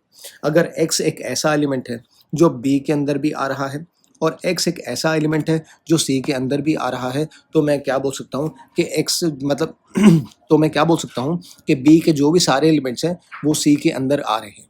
ठीक है, this means every element of B is in C। ठीक है, इतना ध्यान में रखना बेटा। इस स्टेटमेंट का मतलब क्या है? ऐसा स्टेटमेंट आप जब भी देखोगे उसका मतलब क्या होगा कि ये वाले सेट के जो भी सारे एलिमेंट्स हैं वो इस वाले सेट में आ रहे हैं। ठीक है, तो बेसिकली मतलब क्या बोल सकता हूँ कि B is a subset of C। समझा इतना? इस स्टेटमेंट का मतलब ही क्या है कि B is a subset of C। Again ये स्टेटमेंट आपको बाद में भी देखने को मिलेगा, बाद में मैं फिर से ये स्टेटमेंट नहीं समझाऊंगा। उस क्वेश्चन पे पहुंचने तक आपको ये स्टेटमेंट का मतलब बहुत ज़्यादा क्लियर होना चाहिए। ठीक है, जब भी हमने ऐसा स्टेटमेंट लिखा उसका मतलब क्या कि B is a subset of C। ठीक है, मतलब B के जो भी एलिमेंट्स हैं वो C के अंदर आ रहे हैं, तो हम लोग बोल सकते हैं B is a subset of C। ठीक है, अब मुझे यहाँ पे एक बात 100% पता है, आपके मन में ये डाउट 100% आएगा कि अगर हमने ये स्टेटमेंट लिखा और उस स्टेटमेंट का मतलब ये है, तो क्या उस स्टेटमेंट का मतलब हम लोग ये भी लिख सकते हैं क्या कि C is a subset of B? क्या हम लोग ये लिख सकते हैं क्या? क्योंकि x क्या है, x B के अंदर भी आ रहा है और x C के अंदर भी आ रहा है, तो हम लोग क्या ये लिख सकते हैं क्या C is a subset of B? बेटा ये नहीं लिख सकते। We can not yet write C is a subset of B। हम लोग अभी तक ये नहीं लिख सकते। ठीक है, इस स्टेटमेंट का सिर्फ और सिर्फ ये मतलब होगा। ठीक है, ये स्टेटमेंट आपको बेसिकली पता है क्या दिखा रहा है? ये देखो, मान लो कि मैं ले लेता हूँ B एक सेट जिसमें आ रहा है 1,2। ठीक है, और C आ रहा है एक सेट जिसमें है 1,2,3। ठीक है, तो ये मुझे स्टेटमेंट देखो क्या दिखा रहा है? मुझे ये स्टेटमेंट दिखा रहा है कि जो भी एलिमेंट्स B के अंदर है, ठीक है, वो एलिमेंट्स C के अंदर भी है। ठीक है, तो इस एग्जाम्पल से मुझे क्या दिख रहा है? इस एग्जाम्पल से मुझे दिख रहा है कि B is a subset of C। ठीक है, लेकिन C के एलिमेंट्स B में आ रहे हैं क्या? C के एलिमेंट्स सारे B में आ रहे हैं क्या? नहीं आ रहे ना, नहीं आ रहा ना। तो ये जो स्टेटमेंट है ना बेटा, ये जो स्टेटमेंट है वो सिर्फ और सिर्फ इतनी बात प्रूव करता है, इसके अलावा कुछ नहीं प्रूव करता। वो ये प्रूव नहीं करता, इस बात की कोई वो गारंटी नहीं देता आपको, इस स्टेटमेंट की कोई भी गारंटी नहीं देता कि ये स्टेटमेंट ट्रू है या नहीं। ठीक है, वो सिर्फ इस स्टेटमेंट की गारंटी देता है कि ये वाला जो स्टेटमेंट है, ये वाला स्टेटमेंट ट्रू है। समझा इतना? पक्का? तो इस पे प्लीज कंफ्यूज मत हो जाना कि हम लोग C सबसेट B लिख सकते हैं या नहीं, नहीं लिख सकते। ठीक है, जब भी हम लोग ऐसे लिखेंगे कि A कोई ऐसा एलिमेंट हो इसके अंदर आ रहा है, A एक ऐसे एलिमेंट है जो इसके अंदर आ रहा है, तो हम लोग सिर्फ और सिर्फ क्या बोल सकते हैं कि B is a subset of C। ठीक है, समझा इतना? अब हम लोग ने जब क्वेश्चन स्टार्ट किया था तो हम लोग को दो चीजें उसमें प्रूव करनी थी। वो क्या? हमें प्रूव करना था B is a subset of C और हमें प्रूव करना था C is a subset of B। ठीक है, हमने ये चीज प्रूव कर ली, अब ये चीज अलग से प्रूव करनी पड़ेगी। समझा? ये चीज़ हमें अलग से प्रूव करनी पड़ेगी। ठीक है, लेकिन थैंकफुली आपको वो प्रूफ दिखाना नहीं है, आपको सिर्फ ये बताना है कि जिस प्रोसीजर से हमने ये प्रूव किया ना, उसी प्रोसीजर से सिमिलरली हम लोग ये भी प्रूव कर सकते हैं। समझा? अगेन इसका पूरा प्रूफ आपको दिखाना नहीं है, आपको सिर्फ सिमिलरली करके बताना है कि जैसे हमने ये प्रूव किया वैसे ही हम लोग ये भी प्रूव कर सकते हैं। समझा? वो कैसे करेंगे? अब देखो, हमने स्टार्ट कहाँ से किया था? हमने स्टार्ट किया यहाँ से किया था, ये अज्यूम करके, तो हम ये प्रूव कर पाए। ठीक है, सिमिलरली अगर हम लोग ये बात अज्यूम करें x बिलोंग्स टू C, तो हम लोग ये बात प्रूव कर सकते हैं x बिलोंग्स टू B। ठीक है, अगर हम लोग यहाँ से स्टार्ट करें, ये अजम्पशन से स्टार्ट करें, तो इस प्रूफ पे हम लोग पहुंच जाएंगे। ठीक है, कैसे? जैसे एग्जैक्टली जैसे हमने ये किया ना, जैसे हम लोग यहाँ तक पहुंचे, एग्जैक्टली वैसे ही अगर मैं यहाँ से स्टार्ट करता हूँ x बिलोंग्स टू C, तो मैं डेफिनेटली प्रूव कर पाऊंगा x बिलोंग्स टू B। ठीक है, और जब मैं ये प्रूव कर पाऊंगा, जब मैं ये प्रूव कर लूंगा, तो उसका मतलब क्या होगा? उसका मतलब होगा C is a subset of B। ठीक है, तो ये मुझे पूरा दिखाना नहीं है, मुझे सिर्फ बताना है। ठीक है, similarly if we assume x belongs to C, we can prove that x belongs to C and x belongs to B। ठीक है, मतलब मैं इस assumption से स्टार्ट करूंगा तो मुझे ये प्रूफ भी मिल जाएगा। ठीक है, तो जब ये स्टेटमेंट मेरे सामने आ जाएगा तो मैं क्या बोल पाऊंगा उस स्टेटमेंट के बेसिस पे कि C is a subset of B। ठीक है, समझा इतना? तो मैंने ये स्टेटमेंट भी दिखा दिया, मैंने ये स्टेटमेंट भी दिखा दिया। दो चीज़ें मुझे प्रूव करनी थी, मैंने दोनों ही चीज़ें प्रूव कर दी। ठीक है, मैंने क्या प्रूव कर दिया कि B is a subset of C and C is a subset of B। तो उसके बेसिस पे मैं क्या बोल सकता हूँ? उसके बेसिस पे मैं बोल सकता हूँ B is equals to C। समझा इतना? पक्का? पक्का? एक बार सिर्फ ये ध्यान देना कि हम यहाँ से चालू करेंगे और हम क्या प्रूव करेंगे? x belongs to C। ठीक है, लेकिन यही सब में अगर मैं यहाँ से चालू करता x बिलोंग्स टू C, तो मैं क्या प्रूव कर पाता? x belongs to B। ठीक है, समझा इतना? बढ़े आगे, चलो नेक्स्ट करते हैं। Next, show that the following are equivalent. मतलब मुझे इस क्वेश्चन में दिखाना है कि ये जो चार स्टेटमेंट्स मुझे दिए गए हैं, ये पहला, ये दूसरा, ये तीसरा और ये चौथा, ये चारों ही क्या है? इक्वल है। ठीक है? लेकिन मैंने आपको ये पहले भी बोला था कि जब भी सेट चैप्टर आपको आएगा, इसमें जब भी आपको दिखाना होगा कि एलएचएस इक्वल्स टू आरएचएस, तो हम लोग जैसे बेसिक मैथ्स करते हैं कि एलएचएस को आरएचएस के इक्वल दिखा दिया, उतना काफ़ी हो गया। इस चैप्टर में ये काफ़ी नहीं होगा। इसमें आपको सिर्फ एलएचएस को आरएचएस के इक्वल नहीं दिखाना, आपको आरएचएस को भी एलएचएस के इक्वल दिखाना पड़ेगा। जब आप ये दोनों चीज़ें इक्वल दिखा दोगे कि भाई ये इसके इक्वल है और ये इसके इक्वल है, तो जाके मैं बोल सकता हूँ कि दोनों क्या है, दोनों इक्वल है। अब ये क्वेश्चन में पहले एक समझ लो करना क्या है। अब इसमें क्या करना है ना, आपको ये जो है ना बेसिकली ये तीनों के इक्वल दिखाना है। आप पहला वाला इसके इक्वल दिखाओगे, इसके इक्वल दिखाओगे, इसके इक्वल दिखाओगे, ठीक है? मतलब पहले हमें क्या लेना है, पहले हमें ये एलएचएस लेना है, उसमें ये आरएचएस, ये दूसरा आरएचएस, ये तीसरा आरएचएस, ठीक है? लेकिन लेकिन उतना सिर्फ काफ़ी नहीं है। आपको फिर क्या करना पड़ेगा, आपको फिर दिखाना पड़ेगा कि ये जो है वो इसके इक्वल है, वो इसके भी इक्वल है और वो इसके भी इक्वल है। दूसरा स्टेप आपको ये करना पड़ेगा। फिर तीसरा आपको क्या लेना पड़ेगा, आपको तीसरे में दिखाना पड़ेगा कि ये जो है वो इसके इक्वल है, वो इसके इक्वल है और वो इसके इक्वल भी है, ठीक है? और सिमिलरली आपको फोर्थ स्टेटमेंट के लिए भी वही करना पड़ेगा। आपको फोर्थ स्टेटमेंट लेना पड़ेगा और आपको दिखाना पड़ेगा कि ये जो फोर्थ है वो फर्स्ट के इक्वल है, वो सेकंड के इक्वल है और वो थर्ड के भी इक्वल है, ठीक है? लेकिन सर ये करने जाएंगे तो सम तो बहुत लंबा हो जाएगा, हम लोग तो 3 दिन बैठ के यही सम कर रहे होंगे। बराबर है, एकदम बराबर है। इसीलिए हम लोगों को इसमें सिर्फ एक चीज़ करके दिखानी है और बाकी चीज़ें हम लोग बोलेंगे सिमिलरली बोल के हम लोग प्रूव कर सकते हैं, ठीक है? तो हम सिर्फ इसमें क्या दिखाएंगे, हम सिर्फ दिखाएंगे इसमें ये जो फर्स्ट वाला है ये सेकंड के इक्वल है, ये थर्ड के भी इक्वल है और ये फोर्थ के इक्वल भी है। हम लोग इतना दिखा देंगे और बाकियों के लिए हम लोग क्या बोल देंगे कि सिमिलरली हम लोग बाकी भी प्रूव कर सकते हैं। तो बाकी चीज़ें आपको दिखाने की ज़रूरत नहीं है, ठीक है? करनी है जब तक वो हम लोग बोलेंगे नहीं, जब तक एटलीस्ट हम लोग वो स्टेटमेंट नहीं देंगे ना कि बाकी चीज़ें भी इक्वल होंगी या बाकी चीज़ें भी सिमिलरली प्रूव कर सकते हैं, तब तक हमारा सम खत्म नहीं होगा। प्लीज़ ये ध्यान रखना। सिर्फ इतना दिखा के ये जो फर्स्ट वाला स्टेटमेंट है वो सेकंड, थर्ड और फोर्थ के इक्वल है, सिर्फ इतना दिखा के काफ़ी नहीं होगा। आप या तो बाकियों को इक्वल दिखाओ या तो बाकियों के लिए एक स्टेटमेंट लिखो कि सिमिलरली हम वैसे प्रूव कर सकते हैं, तो ही जाके आपका सम वहाँ पे खत्म होगा। अब हम लोग स्टार्ट कहाँ से करेंगे? अब हम लोग क्या करेंगे ना, हम लोग इस स्टेटमेंट को ट्रू मान लेंगे। पहले इस स्टेटमेंट को ट्रू मानेंगे कि ऐसा कोई ए सेट है जो बी का सबसेट है। उसके बेसिस पे हम लोग क्या करेंगे, सेकंड, थर्ड और फोर्थ को इक्वल दिखाने की कोशिश करेंगे, ठीक है? तो हम लोग कर क्या रहे हैं, वो comparing statement 1 with statement 2, then statement 1 with statement 3 and then statement 1 with statement 4। हम लोग मान लेंगे कि ये ट्रू है, उसके हिसाब से ये दिखाएंगे। फिर हम लोग मान लेंगे कि ये ट्रू है, उसके हिसाब से थर्ड स्टेटमेंट दिखाएंगे। फिर हम लोग मान लेंगे कि ये फर्स्ट वाला स्टेटमेंट ट्रू है, उसके हिसाब से फोर्थ स्टेटमेंट दिखा देंगे, ठीक है?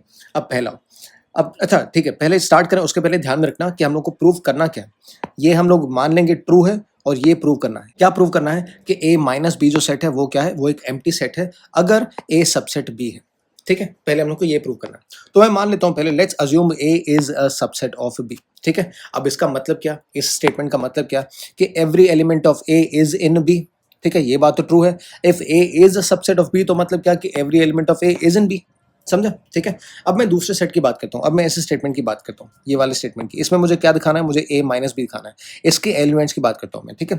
मान लो कि a माइनस बी के जो एलिमेंट्स हैं उनको मैं x के थ्रू दिखा देता हूँ, ठीक है? तो वो मैं लिखूंगा कैसे, let x belongs to a minus B, ठीक है? अब a माइनस बी का मतलब क्या होता है, हमने पहले वाले वीडियोस में देखा ना बेटा, डिफरेंस ऑफ सेट्स क्या होता है। a माइनस बी का मतलब होता है वो एलिमेंट्स जो a में आते हैं बट जो b में नहीं आते, समझा? तो इसी स्टेटमेंट को मैं कैसे लिख सकता हूँ कि अगर a माइनस बी का एलिमेंट है x, तो उस एलिमेंट के बारे में मैं क्या बोल सकता हूँ कि वो जो एलिमेंट है वो a में आ रहा है लेकिन वो b में नहीं आ रहा, समझा इतना? ठीक है? लेकिन हमने क्या बोला, हमने बोला कि a का हर एक एलिमेंट b के अंदर आ रहा है। हमने तो बोला, हमने तो अज्यूम किया ना बेटा, हमने तो अज्यूम किया ना कि a क्या है, b का सबसेट है, मतलब a का हर एक एलिमेंट b के अंदर आ रहा है। तो फिर ये स्टेटमेंट कैसे पॉसिबल होगा कि वो एलिमेंट a के अंदर आ रहा है लेकिन b के अंदर नहीं आ रहा है? वो स्टेटमेंट कैसे पॉसिबल होगा? नहीं हो सकता ना, नहीं हो सकता ना भाई। a का हर एक एलिमेंट b के अंदर आ रहा है, ठीक है? ये हमने माना कि ये बात ट्रू है। उसके बाद हम लोग फिर इसी क्वेश्चन में इसी अजम्पशन के साथ ये बोल रहे हैं कि वो जो एलिमेंट है a का वो b के अंदर नहीं आ रहा है। भाई आ रहा है कि नहीं आ रहा है? या तो वो आ रहा है या तो नहीं आ रहा है, दोनों में से दोनों बातें थोड़ी ट्रू होंगी, दोनों में से कोई एक बात ट्रू होगी ना। या तो सारे एलिमेंट बी के अंदर आ रहे हैं या तो सारे एलिमेंट्स बी के अंदर नहीं आ रहे हैं, ठीक है? मतलब अगर मैं बोलता हूं कि x belongs to a and x does not belong to b, ठीक है? अगर मैंने ये भी बोला लेकिन मैंने अजम्पशन में ये भी लिया कि a is a subset of b, मतलब x जो भी एलिमेंट्स a के अंदर है वो b के अंदर भी आ रहे हैं, तो मैं क्लियरली देख पा रहा हूँ कि ये जो मेरे स्टेटमेंट्स हैं, statement number 1 and statement number 2, वो एक दूसरे को कॉन्ट्रडिक्ट कर रहे हैं ना, क्योंकि दोनों बातें तो एक साथ ट्रू नहीं हो सकती, समझा? मतलब अगर a के सारे एलिमेंट्स b के अंदर आ रहे हैं, ए के सारे एलिमेंट्स अगर बी के अंदर आ रहे हैं तो ए माइनस बी में कोई भी एलिमेंट जाएगा क्या? कोई ऐसा एलिमेंट बचेगा क्या जो ए में जा रहा है लेकिन बी में नहीं जा रहा है? नहीं, ये तो पॉसिबल नहीं होगा ना, क्योंकि ए के सारे एलिमेंट्स बी के अंदर हैं, तो इस सेट में कोई भी एलिमेंट जाएगा ही नहीं ना। तो ये सेट क्या रहेगा? ये सेट तो खाली रहेगा। मतलब कोई भी एलिमेंट ए माइनस बी के अंदर आ ही नहीं सकता ना। If A is a subset of B, तो कोई भी एलिमेंट ए माइनस बी के अंदर आ ही नहीं पाएगा। मतलब ये जो स्टेटमेंट है X belongs to A minus B, ये स्टेटमेंट क्या है? पॉसिबल नहीं है। ठीक है, तो मतलब मैं क्या बोल सकता हूँ? मतलब मैं बोल सकता हूँ कि ए माइनस बी वाला जो सेट है वो क्या है? नल सेट है। ठीक है, मीनिंग अगर हमने अज्यूम किया कि A is a subset of B, तो मैं क्या बोल सकता हूं उसके बेसिस पे कि ए माइनस बी क्या है? वो एक नल सेट है। समझा था ना? हमें ये दिखाना था ना कि ये क्या है? ये इसके इक्वल है, और हमने अभी भी वही दिखाया है कि अगर ये है तो ये होगा ही होगा। समझा इतना? पक्का? बढ़े आगे? चलो नेक्स्ट मुझे दिखाना है कि अगर मैं ये स्टेटमेंट मान के चलता हूं कि A is a subset of B, तो मुझे उसके बेसिस पे क्या दिखाना है कि ए यूनियन बी जब मैं करूंगा तो मुझे बी सेट ही मिलेगा। ठीक है, अब सबसे पहले स्टार्ट कहां से करेंगे? स्टार्ट करेंगे इसी असम्पशन के साथ कि A is a subset of B. ठीक है, तो मुझे क्या दिखाना है? मुझे इन दी एंड ये दिखाना है। देखो, इन दी एंड मुझे ये दिखाना है कि A union B is equals to B. ठीक है, अब मैंने आपको ये पहले भी बताया था कि जब आपको ऐसे दो सेट्स इक्वल दिखाने होते हैं, जब आपको दो सेट्स इक्वल दिखाने होते हैं, तो आपको बेसिकली दिखाना क्या है कि ये वाला जो है वो इसका सबसेट है और ये वाला जो है वो इसका सबसेट है। ठीक है, हम लोग को ये दिखाना है। देखो, मैंने यहाँ पे अलग से नोट में भी लिख के रखा है, you are suppose to prove that A union B is equals to B. ठीक है, which means A union B is a subset of B and B is a subset of A union B. ठीक है, ये दो चीजें दिखाऊंगा तो मैं क्या दिखा सकता हूँ कि ए यूनियन बी क्या है? बी के इक्वल है। ठीक है, अब मैं ए यूनियन बी के एलिमेंट्स को देख लेता हूँ। ठीक है, मैं लिखता हूँ let x be any element from this set A union B. ठीक है, तो इस स्टेटमेंट का मतलब क्या हुआ? इसका मतलब कि ये जो एलिमेंट्स हैं ए यूनियन बी के, वो या तो ए में से आ रहे हैं या तो वो बी में से आ रहे हैं। ठीक है, यार हमने पहले वाले क्वेश्चन में भी देखा, ये पहले वाले क्वेश्चन में भी हमने स्टेटमेंट समझा कि अगर मैं इसके एलिमेंट्स की बात करूं तो इसके एलिमेंट्स के बारे में क्या बोल सकता हूं कि इसके जो एलिमेंट्स हैं या तो वो ए से आ रहे हैं या तो वो बी से आ रहे हैं। ठीक है, लेकिन लेकिन हमने शुरू में क्या अज्यूम किया कि ए के सारे जो एलिमेंट्स हैं वो बी के अंदर आ रहे हैं। ठीक है, तो अगर एक्स एक ऐसा एलिमेंट जो ए के अंदर आ रहा है, तो उसके लिए मैं क्या बोल सकता हूँ कि वो ऐसा एलिमेंट है जो बी के अंदर आ रहा है। बात तो एक ही है ना, ए के सारे एलिमेंट्स बी के अंदर हैं, तो वो एलिमेंट ए में हो या बी में हो, मैं दोनों में से कुछ भी लिख सकता हूँ ना। समझा? तो अगर मैंने लिख दिया एक्स बिलोंग्स टू ए, तो उसकी जगह पे मैं क्या लिख सकता हूँ? X belongs to B. समझा? तो इसकी जगह पे मैंने ये लिख दिया और ये मैंने सेम छोड़ दिया, ये वाला मैंने सेम छोड़ दिया। ठीक है, यहाँ पे मैंने कुछ भी चेंज नहीं किया। मैंने सिर्फ क्या चेंज किया? मैंने सिर्फ ये दिखाया कि X, if X is an element of A, तो it will be an element of B. क्यों? क्योंकि A is a subset of B. समझा? अब ये स्टेटमेंट मुझे क्या दिखा रहा है? ये स्टेटमेंट मुझे दिखा रहा है कि जो एलिमेंट्स ए यूनियन बी के अंदर थे, जो एलिमेंट्स ए यूनियन बी के अंदर थे, वो डेफिनेटली किसके अंदर है? वो डेफिनेटली बी के अंदर हैं ही। ठीक है, वो डेफिनेटली क्या है? बी के अंदर है। क्योंकि एक्स क्या था? हमने कहाँ से कंसिडरेशन स्टार्ट किया था? हमने स्टार्ट किया था कि कंसिडर कि एक्स एक ऐसा एलिमेंट है जो ए यूनियन बी के अंदर आ रहा है। उसके बेसिस पे मैंने क्या देखा कि वही एक्स ऐसा एलिमेंट है जो डेफिनेटली बी के अंदर आ रहा है। ठीक है, तो इसके बेसिस पे मैं क्या बोल सकता हूं कि एक्स एक ऐसा एलिमेंट है जो ए यूनियन बी के अंदर तो आ ही रहा है, लेकिन वो बी के अंदर भी आ रहा है। समझा इतना कि x एक ऐसा एलिमेंट है जो a यूनियन b के अंदर तो आ रहा है, लेकिन वो b के अंदर भी आ रहा है। ठीक है, अब हमने ये लास्ट वाले क्वेश्चन में भी देखा और मैंने आपको बोला था कि चीजें रिपीट होंगी, तो प्लीज ध्यान देना। जब भी हम लोग ऐसा स्टेटमेंट लिखते हैं, ठीक है, कि x एक ऐसा एलिमेंट है जो ये सेट 1 के अंदर आ रहा है और x एक ऐसा एलिमेंट है जो इस सेट में सेट 2 में भी आ रहा है, तो इसके बेसिस पे हम लोग क्या बोल सकते हैं कि set 1 is a subset of set 2। ठीक है, याद है हम लोग लास्ट क्वेश्चन में भी ये डिस्कस कर रहे थे कि B is a subset of C हमने दिखाया था, तो उसमें C is a subset of B होगा कि नहीं, जो मैंने आपको मना किया था। याद है? वही चीज हम लोग वापस यहाँ पे दिखा रहे हैं। ठीक है, जब भी मैं ऐसा स्टेटमेंट देखूंगा तो इसका बेटा मतलब क्या होगा? ये मान लो हमारा ये है सेट 1, कोई भी सेट आ जाए यहाँ पे। ठीक है, ये मेरा सेट 1 और ये है मेरा सेट 2। ठीक है, तो जब भी मैं ऐसा स्टेटमेंट दिखाऊंगा कि x belongs to set 1 and x belongs to set 2, तो उसका हमेशा मतलब क्या होगा? उसका हमेशा मतलब होगा कि set 1 is a subset of set 2। ठीक है, इतना ध्यान रखना। तो इस स्टेटमेंट के बेसिस पे मैं क्या बोल सकता हूँ? A union B is a subset of B. ठीक है, लेकिन ठीक है, अब मुझे दो चीजें दिखानी थी। मुझे दो चीजें कौन सी दिखानी थी? एक्शन वापस आओ। मुझे दो चीजें ये दिखानी थी ना कि ए यूनियन बी का है, बी का सबसेट है, और मुझे क्या दिखाना था कि बी जो है वो ए यूनियन बी का सबसेट है। ठीक है, अरे एक बात देखो, अब एक बात देखो, मान लो कि मैंने मेरा ए सेट है ये वाला जिसमें आ रहा है 1 2 ठीक है, फिर मेरा बी सेट है जिसमें आ रहा है लेट्स से 3 4। फॉर एग्जाम्पल, ठीक है। और मेरा ए यूनियन बी क्या होगा, ए यूनियन बी होगा 1, 2, 3, 4, ठीक है। इतना समझा, ये हमने एग्जाम्पल लिया, ठीक है। अब देखो ये स्टेटमेंट क्या बोल रहा है, B will always be a subset of A union B, ठीक है। अगर मैंने ए यूनियन बी लिया, अगर मैंने ए यूनियन बी लिया, तो यूनियन में क्या आता है, यूनियन में तो सारे एलिमेंट्स आते हैं ना, तो ए यूनियन बी में ए के भी एलिमेंट्स आएंगे तो उसमें बी के भी सारे एलिमेंट्स आएंगे ना, तो बी जो होगा, बी तो हमेशा ही इसका सबसेट होगा ना, तो B will always be a subset of A union B. ये तो लॉजिकल बात है, ये तो मुझे इसमें कुछ प्रूव भी नहीं करना, कुछ भी इसमें प्रूव नहीं करना मुझे, क्योंकि ये तो लॉजिकल बात है कि यूनियन में सारे एलिमेंट्स आते ही है ना, ए के भी एलिमेंट्स आएंगे, बी के भी एलिमेंट्स आएंगे, तो ए भी उसका सबसेट होगा, तो हमेशा बी भी उसका सबसेट होगा ही ना, समझा। तो इसका जो रिवर्स था, इसका जो रिवर्स था, जो मुझे ये प्रूव करना था, ये मुझे प्रूव करने की जरूरत ही नहीं, because this is as it is always true, समझा। तो मैंने ये स्टेटमेंट दिखा दिया कि A union B is a subset of B, और मैंने बता दिया कि ये तो हमेशा ट्रू है ही, तो इसके बेसिस पे मैं क्या बोल सकता हूँ कि ये जो दोनों सेट्स हैं, ये क्या है, ये दोनों सेट्स आपस में इक्वल हैं, ठीक है। लेकिन लेकिन लेकिन लेकिन लेकिन ये सिर्फ और सिर्फ तब आया, ये सिर्फ और सिर्फ हमारे पास तब आया जब हमने इस अजम्पशन से स्टार्ट किया, ठीक है। तो इसी अजम्पशन के बेसिस पे मैं ये बोल सकता हूँ, मैं ऐसा नहीं बोल सकता कि ये हमेशा हर सेट में होगा, ठीक है। मैं हमेशा ऐसा नहीं बोल सकता, मैं सिर्फ ये चीज मैं सिर्फ और सिर्फ कब बोल सकता हूं, अगर A is a subset of B, ठीक है। उतना ध्यान में रखना, समझा इतना पक्का। और ये जो रेड वाला है ना बेटा, ये रेड वाला आपको एग्जाम में लिखने की जरूरत नहीं है, ठीक है। ये सिर्फ मैंने आपको समझाना है, इसमें जो भी चीजें मैंने रेड में लिखी है वो आपको एग्जाम में लिखने की जरूरत नहीं है, कहीं भी लिखने की जरूरत नहीं है, वो सिर्फ और सिर्फ आपके एक्सप्लेनेशन के लिए है और कुछ भी नहीं, ठीक है। बढ़े आगे, चलो नेक्स्ट देखते हैं। नेक्स्ट मुझे देखना है, if A is a subset of B, तो ए इंटरसेक्शन बी क्या होगा, इज इक्वल्स टू ए आएगा, ठीक है। वंस अगेन, अगर मुझे दो सेट इक्वल प्रूव करने हैं तो मुझे दिखाना क्या है, मुझे दिखाना है कि ये वाला जो सेट है वो इसका सबसेट है और ये वाला जो सेट है वो इसका सबसेट है, ठीक है। जब मैं वो दिखा दूंगा तो मैं क्या दिखा दूंगा कि ये दोनों सेट क्या है, इक्वल है। लेकिन मुझे समझ चालू कहाँ से करना है, मुझे इसके अजम्पशन पे चालू करना है, मुझे अज्यूम करके चलना है कि ए क्या है, बी का सबसेट है, और उसी के बेसिस पे मुझे ये दिखाना है, क्योंकि मुझे क्वेश्चन में दिखाना ही क्या है बेटा, कि ये जो है वो इसके इक्विवेलेंट है, समझा बेटा पक्का।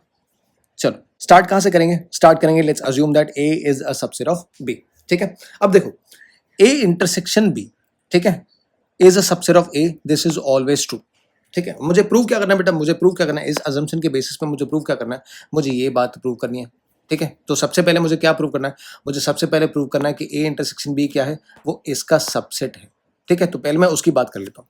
अब ये बात मुझे प्रूव करने की भी जरूरत नहीं है कि ए इंटरसेक्शन बी उसका सबसेट है ए का, ये मुझे प्रूव करने की भी जरूरत नहीं है, ये तो लॉजिकली है, तो हमेशा ही ट्रू होगा। सर कैसे ट्रू होगा, अरे बेटा ये देखो, मैंने दो सेट्स ले लिए, ठीक है। मान लो मैंने सेट ए ले लिया जिसमें मैंने दिखा दिया 1 और 2, फिर मैंने सेट बी ले लिया जिसमें मैंने दो एलिमेंट्स दिखा दिए 2 और 3, ठीक है। तो ए इंटरसेक्शन बी क्या होगा बेटा, ए इंटरसेक्शन बी मतलब दोनों में कॉमन एलिमेंट्स क्या आ रहे हैं, 2 आ रहे हैं, ठीक है, 2 आ रहे हैं। तो बेटा क्या हो, ये ए इंटरसेक्शन बी ये ए का सबसेट होगा ही ना।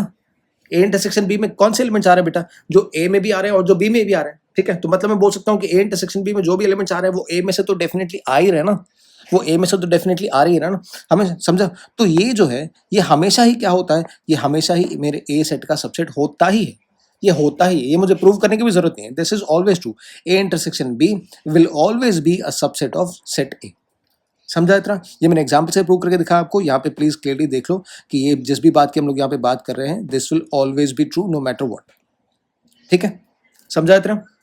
बड़े आगे, तो हमने ये चीज तो दिखा ली, दो चीजें जो हमें दिखानी थी, ये जो दो चीजें हमें दिखानी थी, इसमें से पहली चीज तो हमने दिखा दी, ठीक है। अब ये दूसरी चीज दिखाते हैं कि A is a subset of A intersection B, ठीक है। अब मैं उसके लिए क्या करूंगा, अब मैं पहले ए एलिमेंट्स की बात करता हूँ, ए के अंदर जो एलिमेंट्स आ रहे हैं पहले मैं उनको देख लेता हूँ, ठीक है। तो उसके लिए मैं लिखूंगा क्या, उसके लिए मैं लिखूंगा लेट एक्स बिलोंग्स टू ए, ठीक है। अब ये स्टेटमेंट का मतलब क्या, अगेन ये स्टेटमेंट का मतलब है कि मान लो ए के जो भी एलिमेंट्स है उनको हम लोग एक्स के थ्रू दिखा रहे हैं, जो भी एलिमेंट्स है उनको एक्स के थ्रू दिखा रहे हैं, ठीक है। इट मीन्स उसके लिए मैं क्या बोल सकता हूँ, it means X belongs to B.